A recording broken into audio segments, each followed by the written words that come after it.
ஏம்மா நிலா அழுதுகிட்டே இருக்கா? அவ அழுற சவுண்டு கீழே கார் பார்க்கிங் வர கேக்குது. ஏன் அழுதுகிட்டே இருக்கா? என்னத்த சொல்றது ஷாம், பவி வீட்டுக்கு கிளம்புறேன்னு சொன்ன நேரத்துல இருந்து அம்மா அம்மான்னு அழுதுகிட்டே இருக்காடா உன் பொண்ணு. நிலா குட்டி ஏன் அழுது? அதான் டேடி வந்துட்டேனே, டேடி கிட்ட வாங்க. இந்தாப்பா உன் பொண்ணு அழுதுகிட்டே இருக்கா, அழுவி நிறுத்தவே மாட்டுக்கா. நீயே வச்சுக்கோ, நான் போய் வயிற்றுக்கு சாப்பாடு எடுத்துட்டு வரேன். வாங்க செல்லம், அப்பட்ட வாங்க. இப்போ நான் குழந்தைக்கு சாப்பாடு எடுத்துட்டு வரேன், அதுக்குள்ள அவள் அழுவே நிறுத்துரு ஷாம். பிள்ளை அம்மா பசத்துக்கு இயங்குது, காலையிலேருந்தே அழுதுகிட்டு இருக்கா. அது பவியே ரொம்ப ஒட்டிக்கிட்டா. அவள் வீட்டுக்கு போகாம இருக்க முடியுமா?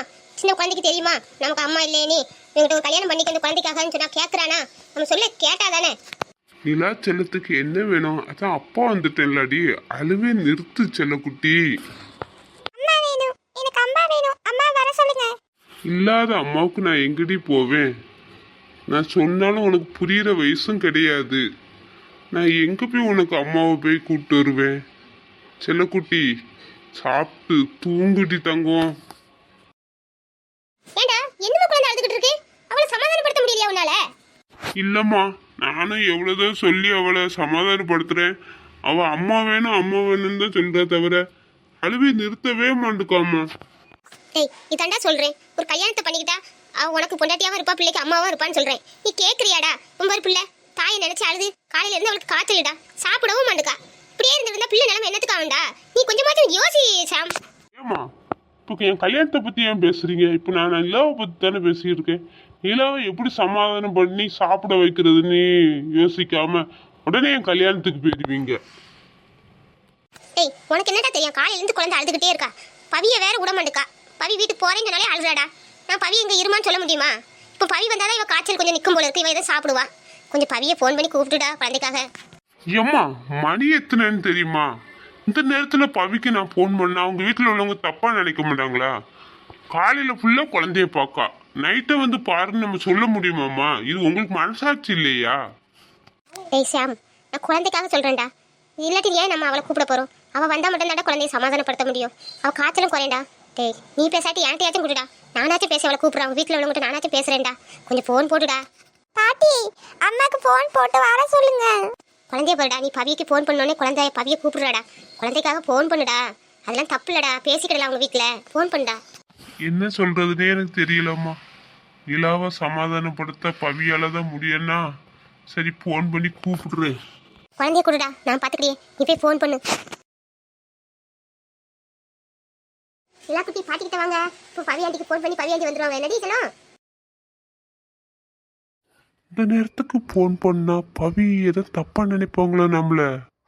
ஆனா குழந்தை நிலைமை வேற ரொம்ப மோசமா இருக்கே. பவி வந்தா மட்டும்தான் குழந்தை அழுவையை நிறுத்துவா. அவளுக்காக நம்ம பண்ணி தான் ஆகணும்.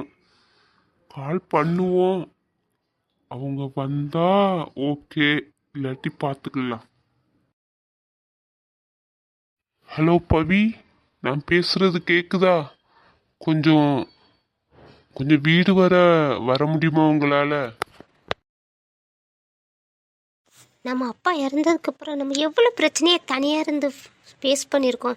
அன்றைக்கி கூட நான் இவ்வளோ தூரம் கலங்குனது கிடையாதே. ஆனால் அந்த குழந்தை விஷயத்தில் என்னால் இப்படி தாங்க முடியல. அவளுக்கு ஒரு சின்ன பிரச்சனைனா என்னால் நிம்மதியாக இருக்க முடியலையே. இந்த குழந்தைய பார்த்து கொஞ்ச நாள் தான் ஆகுது, அதுக்குள்ளே ஏன் எனக்கு இப்படி அந்த பிள்ளை மேலே இவ்வளோ ஒரு பாசம்? ஐயோ இது எங்கே கொண்டு முடியுதுன்னு தெரியலையே. அம்மா வேறு அதுதான் சொன்னாங்க. இப்போ நிலா பாப்பா எப்படி இருப்பா? சாப்பிட்ருப்பாளா? ஃபீவர்லாம் நின்று இருக்குமா? நான் எப்படி தெரிஞ்சுக்கிறது?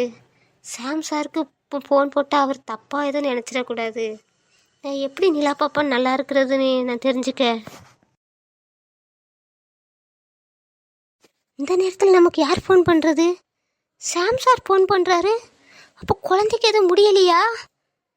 ஐயோ, ஹலோ ஹலோ சாம் சார், நான் பவி பேசுகிறேன். ஹலோ பவி, நான் பேசுறது கேக்குதா? கொஞ்சம் கொஞ்சம் வீடு வர முடியுமா உங்களால? காலையில இருந்து நைட்டு வரை நம்ம சாம் கூட தான் ஆஸ்பத்திரியில் இருக்கோம். இருந்தாலும் இந்த ராத்திரியில் அவனை விட்டு பிரியறது எவ்வளோ கஷ்டமா இருக்கு. அவன்கிட்ட இப்போ பேசணும் போல இருக்க. இப்போ ஃபோன் போட்டால் அவன் திட்ட தான் செய்வான் தெரியும். இருந்தாலும் 2 திட்டு வாங்குவோம், அதையாச்சும் கேட்கலாம்ல அவன் குரல்ல. ஒரு கால் பண்ணி பார்ப்போம், என்ன பண்ணிக்கிட்டு இருக்கான் நீ? என்ன ஃபோன் பிஸியா இருக்கு? இன்னொரு தடவை கால் பண்ணி பார்ப்போம் அவன் ஃபோன் பிஸியா இருக்கா எப்படின்னு.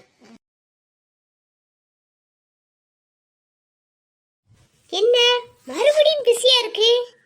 இந்த நேரத்தில் அவன் யார்ட்டையும் பேச மாட்டானே, யார்ட்டையும் பேச மாட்டேன்னு எனக்கும் தெரியும். அவன் இந்த நேரத்தில் அவன் பிஸியா இருக்கானா? யார்கிட்ட பேசுவான்? யார்கிட்ட பேசுவான் இந்த நேரத்தில்?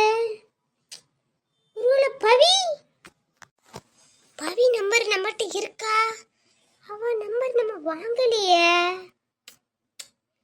அன்னைக்கு சாம் போன்ல இருந்து அவன் நம்பரை சாமுக்கு தெரியாம எடுத்தோம்ல, அப்போ அதை நம்ம செல்லுல சேவ் பண்ணி வச்சோமே, அவன் நம்பர் இருக்குமே நம்மகிட்ட. சரி, அவள் கால் பண்ணி பார்ப்போம். யாரு கூட பேசுறான்னு இப்போ கண்டுபிடிச்சிடலாம்.